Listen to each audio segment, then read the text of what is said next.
it's us. We're back. Yeah. We will be reading. Let's triple check. I already forgot. Chapter 4. Yes, chapter 4 and 5 for the RSC 3020 story written by Mr. Geo, also known as George Edenbaum. And as you can see, we are here. We are ready to camp out. And let's go ahead and put another log on the fire. Yeah. Let's put another one. This is Yeah. Chapter 4, The War We Can't Win. So you guys know. Yep. All right. Whenever you're ready. Okay. As the air cleared around the precinct, some sounds of coughing came from the inside of the... It was Daryl. He stood up from the ruins, covered in dust. A few feet away, he saw the body of an officer who had thrown the flash grenade, laying among what had been the wall. His eyes gazed over like a doll in a death stare. His left arm was missing, and there was a gaping hole in his right side of his chest. Rib bones were sticking out of the hole in the armored vest he had been wearing, which had not done him a damn bit of good. Daryl stood there a long moment, just looking down at the lifeless body. Tried to recall the man's name. He couldn't. He thought it was Carl? He looked around him. Still a daze. It was all quiet. He could not believe his eyes. Vincentino had fully leveled down the whole precinct. If that was the case, the world was in trouble. Mason! Captain? There was no response, save the echo of his voice. Mason. He looked around the lifeless bodies of all the men. The smell of blood mixed with the rancid, acrid smell of smoke from the fires filled the air. He walked around the ruins until he found Captain Higgins, bleeding and struggling to stay alive. Captain, don't move. Don't try to say a thing. Captain Higgins managed a smile and beckoned him to draw closer. You guys, be careful. This is a war we may never win now. Stay safe, Daryl. With that, the captain breathed his last breath. Daryl closed his eyes in pain as he held onto the body of the respectable Captain Higgins, a man from whom he had learned a lot. Some of the other men who survived began to stand up. Mason was still alive. He had 6 other men, plus Daryl. That was 7 in total out of the precinct. Almost 50 men. All stood there in shock and sorrow over the loss of their captain and all the other officers. Daryl stood up and walked towards Mason and the others.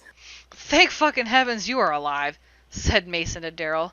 Hey, yeah, thanks for pulling me back like that.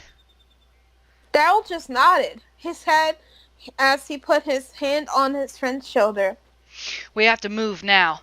Everyone go and check on your families. Be very careful, men. Please arm yourselves the best way that you can. And good luck.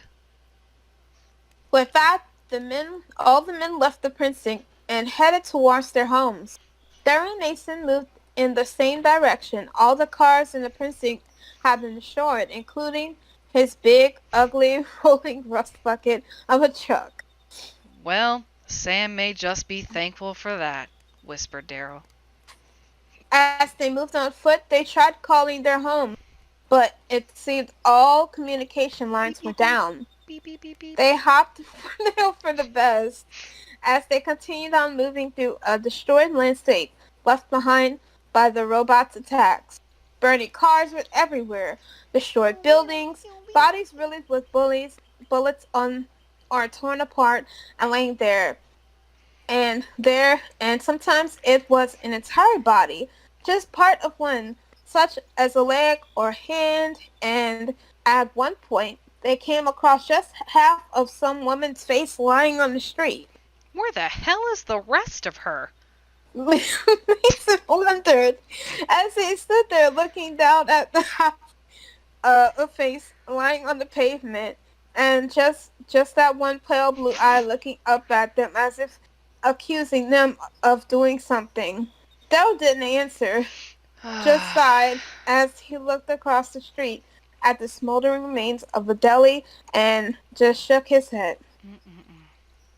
They moved on from there, the fear and uncertainty showing on their faces as they turned and froze at every strange sound, worried that another one of those killer bots was stalking. Soon, the two men had to part ways.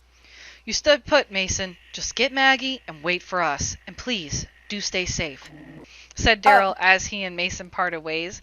Daryl ran all the way towards his house, hoping to find his wife and daughter alive. As they turned onto his street, he could tell that the Sentinels had been there.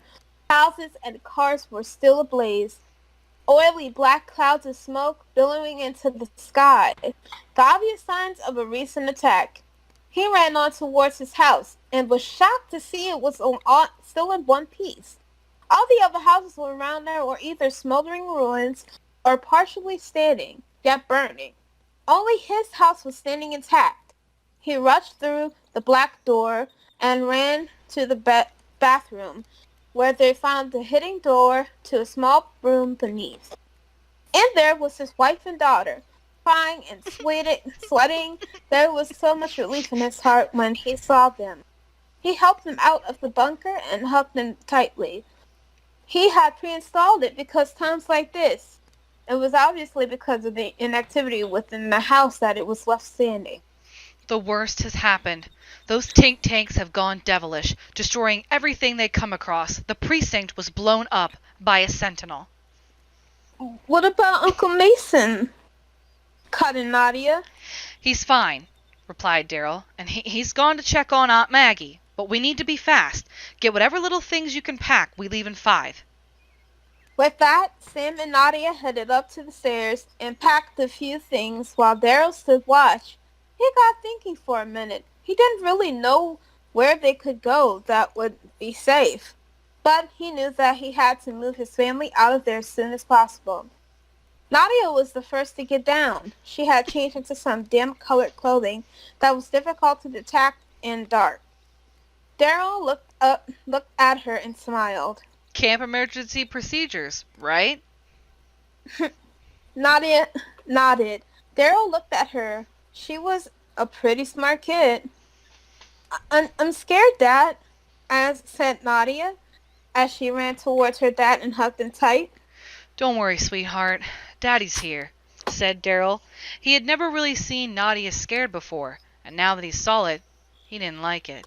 He held her close and tried to calm her nerves. Sam came down, carrying a little bag for herself and Daryl. They moved out through the back door, staying in the darkness as much as possible. As they got close to the Mason's house, they can see the whole street was already ravaged. Daryl moved faster towards Mason's house. As they got there, the sight they saw made them stop. Mason was on the floor with Maggie in his arms, dead. He was sobbing uncontrollably, like a little child. Maggie was all he had in the world. There was nothing anyone could say. They all sat down on the floor besides Mason. Sam and Nadia had joined them in the morning. Soon, Daryl heard some robots coming in the distance. He used his binoculars and discovered it was the highest grade of the robots, Titans. These ones were built to be indestructible. Okay, it's time to move, said Daryl. Mason was still on the floor holding on to Maggie's body. Come on, man, stand up, screamed Daryl. Still, there was no movement. Nadia ran to him and hugged him and tugged at his arm. Uncle Mason, Nadia's little voice seemed to bring him back to life. He looked into her pristine eyes and he stood up, picked her up, and headed towards the woods behind the house. Daryl and Sam followed behind him, barely escaping the light of the Titans. Hours later, they found a cave, which was to be their haven for the time being. They were safer now, from all the dangers and robots. That was what mattered most. Chapter 5, The Resistance. It had been 2 months since the GDI turned against the whole world. Since then, Daryl, Sam, Nadia, and Mason had been living in a little cave up in the mountains. Every morning, Daryl and Mason went out to get whatever food they could find. They mostly hunted, but occasionally took a risky trip into town to get some food and other supplies. Going to town was risky business. The, the once vibrant town had been ruined by the GDI invasion. The few people that were left were either the FEMA camp set up, or Richmond Elementary, or hiding away in their homes. Daryl and Mason refused to go to the FEMA camps. Once you get in, you can't get out. They instead stayed in contact with the people that hid in their homes, or went to abandoned shopping malls and stores to get whatever they needed. Every single trip to town was a very careful one. You did not want to be found at the GTI or by patrolling officers, soldiers. One meant death, and the other would mean you were locked up in the FEMA camp. On one such day, when they went out into town to get supplies, some serious chaos raged when an army patrol got into a firefight with a few Sentinels. They had an ambush of a few Sentinels and some of the smaller Guardians hiding in the rubble of destroyed buildings and demolished cars, waiting until the bots got to just about in the middle of the street, and then an RPG fired by a soldier shot from one and the burnt remains of a car and hit one of the Sentinels dead in center of its waist, blowing it in half. Even as the robot fell in half, it fired off a grenade from its wrist launcher, and the round shot straight into the air and landed right between the two smaller Guardians, promptly exploding and damaging them badly. Then all hell broke loose. The army had robots open fire on each other with automatic weapons and explosive projectiles. Some of the soldiers must have had armor-piercing rounds of some type as their bullets tore into the Guardian Sentinels and one of the remaining Guardians apart. At the same time, several soldiers were hit with automatic fire and fell bleeding or dead. Just when it appeared to Daryl and Mason, who were crouched down behind the wall of bricks and rubble. Watching that, the army might lose. The rumbling sound came from behind them, and a huge MI Abrams tank came rolling around the corner, and even before it had stopped, the two turrets turned and fired at the Sentinels. Whatever round they had fired was serious, and it blew one of the Sentinels apart. Another turned on the tank and fired off an explosive round, which hit the row before the tank, knocking it off the tread. Yet the tank's machine guns opened fire, and of course the remaining robots returned fired. The air was filled with sounds, whistling bullets, smoke, and skipping tracer sounds. One of the Sentinels leaped into the air using its shockbat, landing on top of the tank, and began firing its armor-piercing rounds through the top of the turret, killing everyone inside. While Daryl and Mason were trying to avoid the crossfire, they ran into some men who were scavenging for food also. The men saw them at first and beckoned on them to come. Daryl and Mason went across the road to them in a shopping mall opposite of the road. Hey, I'm Daryl, and this is my friend Mason. Daryl extended a handshake to the eldest of the men. My name is Michael, and these are my boys. Yeah. All the men exchanged pleasantries. One look at all the men, and Daryl could observe that they were armed to the teeth. Each one had a rifle slung around its shoulder, a pistol in the waist, plus knives kept in their boots. We came to gather some whatever little supplies we could find, said Michael. You don't look like you're from the camps. Are you new around here? No, replied Daryl. We lived in this town all our lives, until the GDI ransacked it about 2 months ago. Since then, we've been here and there in the woods, occasionally coming to town to get some supplies. You don't look too familiar either, said Daryl. Being a police officer in town It was his duty to know almost everybody that lived there. A new face wasn't too difficult for him to spot, and these new faces were clearly new. "We're from the bigger cities," said Michael. "The cities have fallen, and that is left to those metal demons scanning for anything that lives or breathes." What cities? Asked Daryl. This was serious news for him, having been cut off from the rest of the world for the past 2 months. Most of the local cable channels had been gone silent. A few days after the attacks, he really needed the update. "All of them, son," said Michael, looking down remorsefully. "San Francisco, New York, Chicago, you name it. All those cities are now nothing but ghost towns. The people who live there are either dead or have moved to smaller cities to wait their death. These things are all going to come this way soon, and everything on their path will be wiped out. This has become the fate of the world.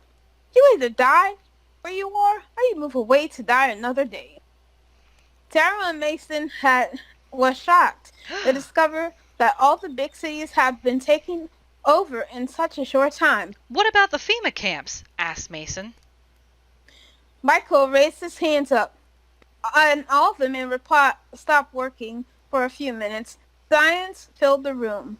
Then the sound of gunshots and explosions distance took its place.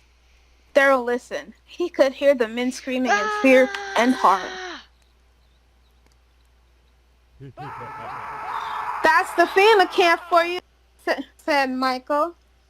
"You get there and wait until the shelters can hold back no more. Then you die. That's just indirect mass slaughter. All those people in once placed too much of an attraction for those machines," said Michael as he moved towards Daryl. "So how have you been keeping safe?" asked Mason. "Well, we formed a group called the Resistance," answered Michael. "We've been moving from town to town, getting what we can from the rubble, and recruiting men along the way. We can do more with men like you in our ranks," said Michael, beckoning on Daryl and Mason. "And approximately how many of you are there?" Daryl pressed for more information. A few dozen for now. Everywhere we go, someone joins us." Michael walked towards the other men who were putting supplies into crates. "Have you been successful, at defeating these things?" Daryl paced just behind the man. "Barely." The man stopped to look back at Daryl and Mason. "They're tough to beat, but not impossible." Daryl gave it a thought for a minute. He knew sooner or later they would have to give up the woods, but he didn't feel like teaming up with a few rogue citizens was the way to go. He felt it was too risky and that it could put them in trouble with the military. "Well, thanks for the invitation, but I would have to decline," said Daryl after a few minutes. "I have a wife and a daughter, and that would just be too risky for them." Well, Michael looked a little bit disappointed. He walked back towards one of the wooden crates as they were using to store supplies and sat on it. "You really aren't left with the bulk of options, you know. This could be better than any other thing in the government is offering," said Michael. Daryl's ear tingled at the mention of what the government was offering. He wanted to know more about that. "And what is the government offering?" asked Daryl. "Well, the government has got two plans they're trying to work out," said Michael with little no zest in his voice. You could tell he had given up on the government already. "The first is some scientific project they have been working on for a while. It's called cryogenics. They plan to freeze some people for years. They hope to freeze mostly children, and about 100 adults who would act as chaperones for the kids. The project is currently ongoing here in Richmond." "Here? In Richmond?" Daryl asked, a little bit puzzled why such an important project would be going on in a town such as, this. "Due to the destruction of the university where the professor was working, the project is transferred to Richmond, which is considered one of the most safest FEMA camps," answered Michael. Daryl thought about this option for a bit. What are the requirements for this freezing stuff? "The Chosen. They're called called would have been to pass through the series of mental and physical tests, said Michael, slipping from the bottle. Daryl was certain Nadia could get through all this cryo deal, but he wasn't up for splitting up the family. Alright, so what's the other available option? Daryl asked. The Resolute, answered Michael with less zest and passion than before. What's the Resolute? Asked Mason. You must have heard rumors through living in a thrill of living in space. Well, the government was secretly working on it all these years, building a ship that is large enough to accommodate a few thousand people. The ship is called the Resolute. They have worked with the United Nations, ensuring that every country participates in one way or the other. The ship can only take about 200 people from every nation. Daryl felt this sounded better. He could keep his family together in the process. So how do we get to this ship? You would have to get to Area 51 in Nevada. Oh, that's pretty far, exclaimed Mason. Michael continued, disregarding the interruption. You would have to get to some smaller spacecraft, which will take you to the Resolute. These little crafts can only take a few hundred at a time. These ships are called Jupiter. Right now, very few people know about the option, but word is spreading gradually. Well, that's a surer bet than all of this, said Daryl to Mason in a whisper. Well, thank you for the information, Mr. Michael. I think the Resolute is the way to go. Daryl extended a handshake to Michael, who grabbed it firmly. Good luck, Daryl. And you too, Mr. Mason. You guys will be needing a lot of it. Daryl turned around to leave. He had gotten to the door when he noticed Mason wasn't following. Come on, man. Let's get back to the girls, said Daryl. Mason stood still. Oh, sorry. Fists clenched deep in thought. He turned around and faced Daryl. A trip to Nevada in such conditions would be too stressful for me at this age. Going with you would make me more of a liability. I think I would rather stay back here, and do what I know best. Fight. Michael's face brightened up at the sound of that, and so did the face of the other men. They were getting a new recruit. Daryl's face didn't look too bright at all. What's come over you, man? Come on. The girls would love to have you come along. Your family. Man, please. Daryl spoke with tears welling in his eyes. I want to stay, Daryl. Please, said Mason, trying to hold back tears, too. Daryl gave him a big hug. If we can't make it to the ships, we'll be back for you, I promise, said Daryl. Goodbye, friend. Daryl turned and walked towards the woods without looking back. His heart was set on Nevada. He was determined to keep his family safe, whatever the cost. That was the end of Chapter 5. Yes. Now, we will read Chapter 6, Area 51. Daryl kicked the tires of the car, cursing and swearing. Fuck, fuck, fuck! He picked up the plastic gas tank and shook it once more, as if checking it a second time would make it magically fill up. They were out of gas, again, and in the middle of nowhere. They had been traveling for about 2 weeks now. They were getting closer to Nevada. It was already winter. The snow and the cold made it very difficult to continue the journey. It was getting dark already. Daryl went to the girls to announce their obvious predicament. Well, we're out of gas, again, and there seems to be no gas stations close by. We will have to spend the night here and continue moving tomorrow morning. As they prepared to sleep, Nadia asked a question. If there's no gas, that means we'll be walking tomorrow, right? She looked to Daryl for an answer. Oh, sorry. It's okay. She looked to Daryl for an answer. Daryl looked at Sam. He could tell she was scared and worried. Who wouldn't be such terrible condition? Well, we may have to walk here, sweetheart, but don't worry. We are very close already, said Sam, bailing her husband out. Ooh, thank you. All right then, said Nadia. It would be just like the camps. With that, she drifted gradually off to sleep. Daryl and Sam looking closely at her as she slept. She was all they had in the world. They were ready to protect her and give their lives for her if needed.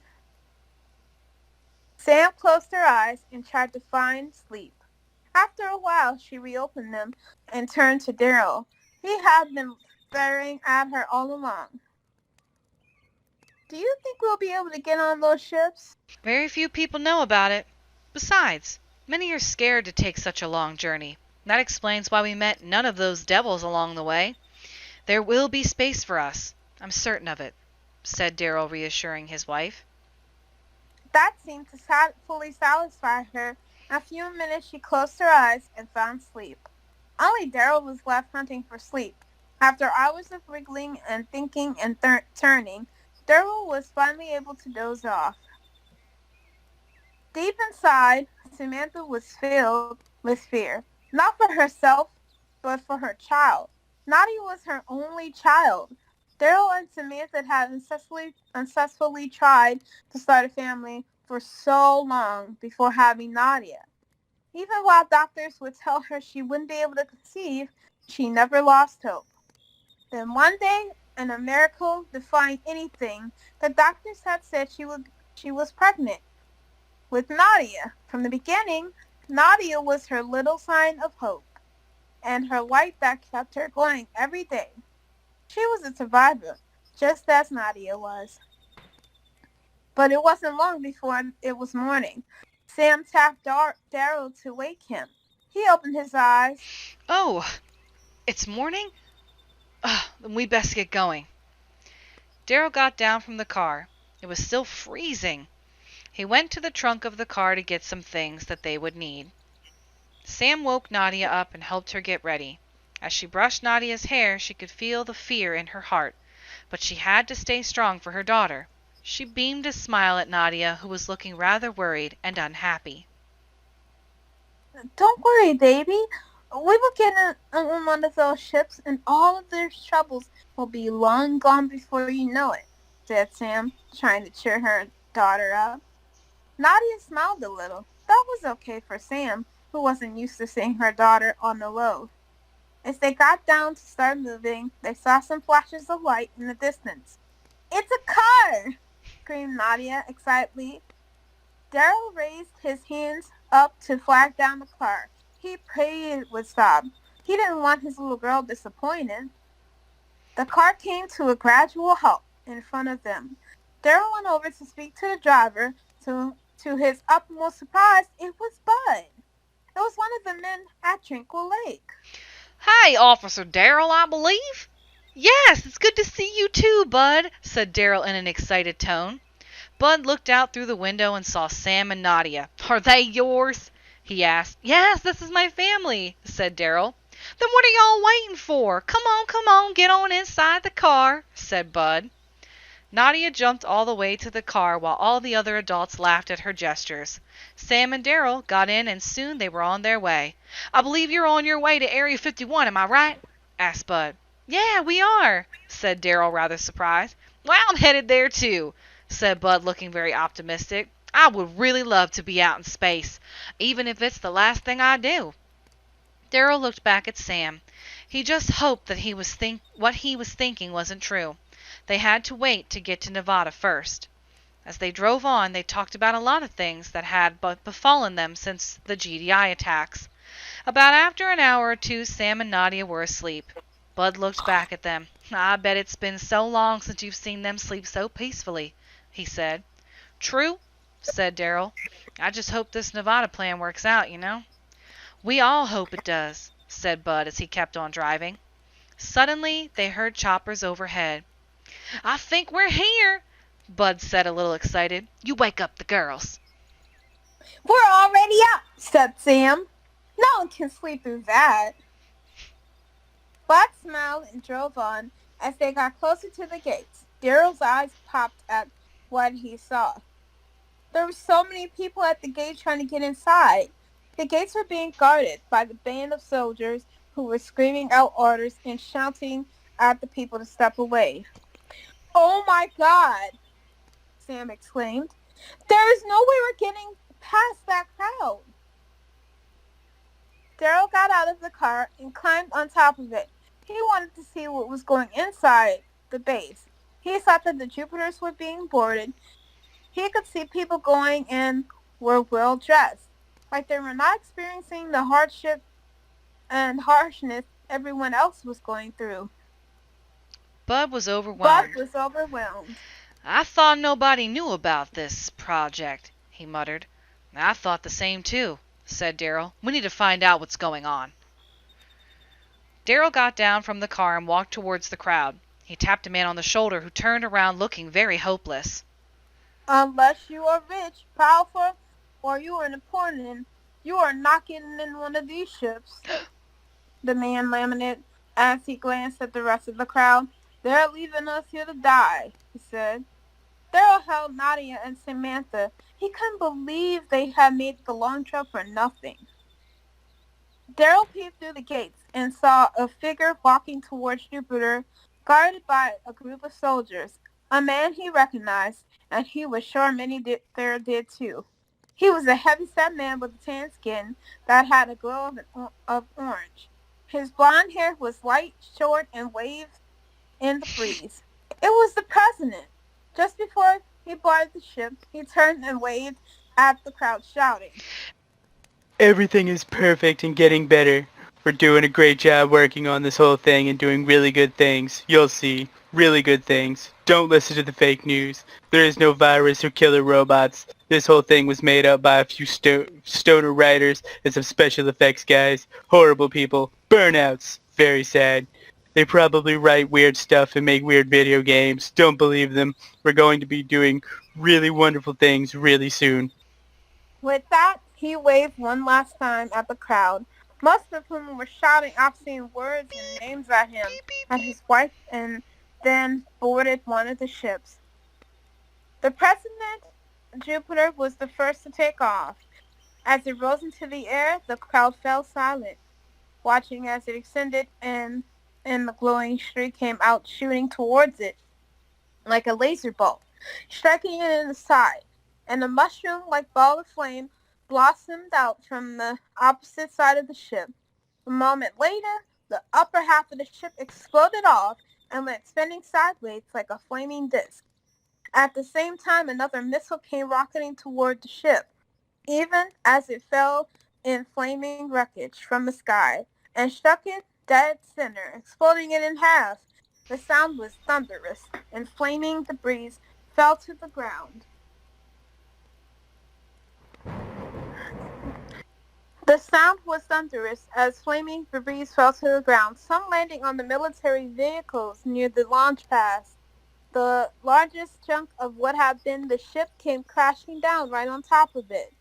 Another Jupiter, just as it was lifting off, and slammed into the ground. A huge fireball blossomed into the sky. Shocked the people turned around. Their fears were right. It was the GDI robots. They're coming fast towards the base, led by some Titans, one of the deadliest of robots. All hell broke loose as the people started running in different directions, and soldiers holding onto the gates let them go, and the people started running towards the Jupiters too. Daryl and Bud, along with the girls, ran towards some shelter. Bud carried Nadia while Daryl held onto Sam as they ran towards the building. One of the Titans shot at the building, turned into a massive flaming ball of orange and yellow flames before crumbling onto itself. Daryl lost his grip of Sam before he could gain his balance.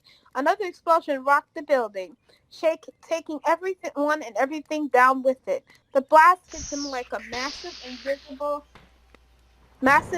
fist, and he was thrown off his feet, flew backwards, and slammed down hard onto his back, knocked out. It was totally quiet for a while. Then Daryl was awakened by the voice of Nadia. He stood up and haste. "Nadia! Nadia, where are you?" "Dad!" came the scared reply of the distance from away. He followed the voice and discovered she was trapped in some small part of the wreckage. He removed the stones, praying nothing had happened to her. When he freed up the space, what he saw made him cry. Bud had acted as a human shield for his little girl, making sure nothing happened to her. She was unhurt, but Bud was dead. He pulled her out of the wreckage crying. Thank you, Bud. Thank you very much, said Daryl. Are you okay, Nadia? Yes, I am. Where's Mom? It was then that Daryl discovered he hadn't seen Sam yet. Sam? Sam? He cried out, running through the rubble. Nadia followed behind, screaming. Mom! Sam! Mom! Sam! Mom! After about 30 minutes of searching, he saw a hand he knew so well. A hand he had touched and held so many times. A hand which Daryl's matching wedding ring on the finger. He stopped and gasped in horror. Nadia came from behind him and saw her mom too. Mom, no! She screamed as she instantly began to cry. Daryl held back his tears as he hurried to remove the stones and debris from his wife. Finally clearing her body free, he pulled her up and embraced her. Sam, he whispered as he cried, hoping for a reply. Sam, wake up. Please, wake up. Daryl pleaded with tears in his eyes. Mom? Came Nadia's voice. She couldn't come to terms with it. She couldn't understand why people were dying. But not her mom. She just sat on the floor crying. Daryl held on to Sam's cold body, weeping until the night came, and the winter cold swooped in. Sam was gone. The end of chapter 6. Yeah. We're sorry to leave y'all on such a sad note, but we'll be back next week with chapters 7 and 8. I know this has been an emotional ride, but hopefully you had some tissues. Hopefully, because you're definitely needed them by now, for sure. We'll be back. Yeah. See y'all in the next one.